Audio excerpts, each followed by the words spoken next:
ketika seseorang mencalonkan diri di dalam proses politik, apakah anggota DPR, lebih-lebih pejabat publik seperti wali kota, dia kan harus punya visi, dia punya misi. Ya, yang pertama, pertanyaan itu, visi saya adalah bahwa demokrasi itu milik semua orang. Jangan sampai kita mundur. Pasca reformasi itu kan sebenarnya muncullah politik oligarki. Misalkan ini bapaknya, besok istrinya, anaknya, dan itu terjadi di Sragen, itu terjadi di Klaten, itu terjadi di Boyolali, di Ngawi, dan seterusnya. Nah, karena itu saya punya idealisme, visi saya itu menjadikan Solo ini cuma satu aja, Solo kota wisata.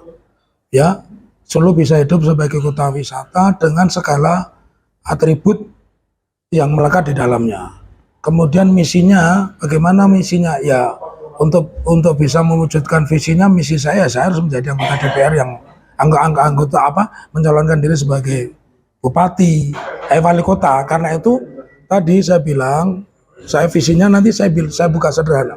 Saya mengatakan bahwa kita mampu menghasilkan pendapatan dari pariwisata. Karena pariwisata itu sumbernya cuma dua.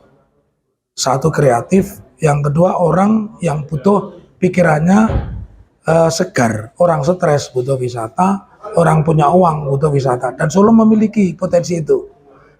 Saya buka misalkan dari Kepres 2388 tentang Trinitas. Ada masjid, ada keraton, ada pusat bisnis, namanya Pasar Gede.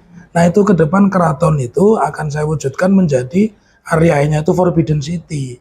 Keraton itu menjadi daerah terlarang sebagaimana di Beijing, ya, sebagaimana juga di daerah-daerah wisata lain. Di situ nanti alun-alun selatan itu saya sulap menjadi namanya plaza. Plaza itu jangan kalian berpikir plaza itu mall. Plaza itu kayak di Itali itu tempat yang luas terbuka. Bukan seperti sekarang. Sekarang maaf ya, jadi tempat kumuh, jauh dari nilai-nilai edukasi apalagi nilai budaya. Jadi itu yang ingin saya kembangkan. Bentuknya apa nanti? Ketika itu cukup dengan kepres saja, nggak perlu undang-undang. Kepres, menghidupkan kembali kepres 2388. Jadi disadikan Forbidden City. Lalu lalang keraton itu tidak boleh pakai kendaraan bermesin, diganti feeder, ya, misalkan nanti pakai andong, pakai apa. Lalu yang selatan itu tadi saya jadikan plaza, itu cari area parkir yang luas, dibikin taman yang bagus. Nah, untuk mendukung itu semua, maka masyarakat Solo harus dididik menjadi pariwisata, habit, berbudaya wisata, berkebiasaan wisata. Dan itu hanya bisa dilakukan oleh wali kota yang punya visi menjadikan Solo kota budaya, kota pariwisata yang menghasilkan. Tidak usah mulu-mulu lah, tidak usah kota budaya, pariwisata, olahraga. Satu aja, saya akan jadikan dia menjadikan kota wisata. Dan saya sudah punya contoh itu misalkan di Thailand.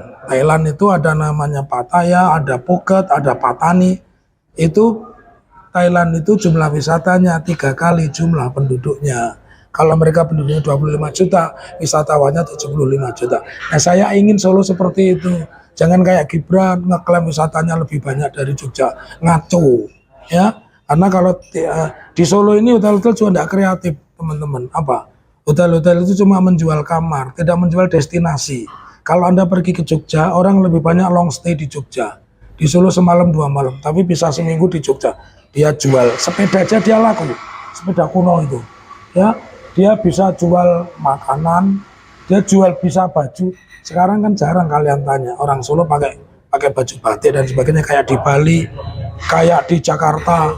Itu nggak ada. Nah, itu yang ingin saya hidupkan. Jadi saya menjadikan satu aja, kota pariwisata, dan saya siap konsep. Jadi nggak perlu mulu-mulu, tidak perlu menghilangkan apa yang sudah ada. Contohnya banyak kalau Anda tanya Downing Street itu di London, itu bangunan-bangunan kuno direvitalisasi menjadi tempat modern tapi tidak menghilangkan arsitektur. Sini itu mendukung semua.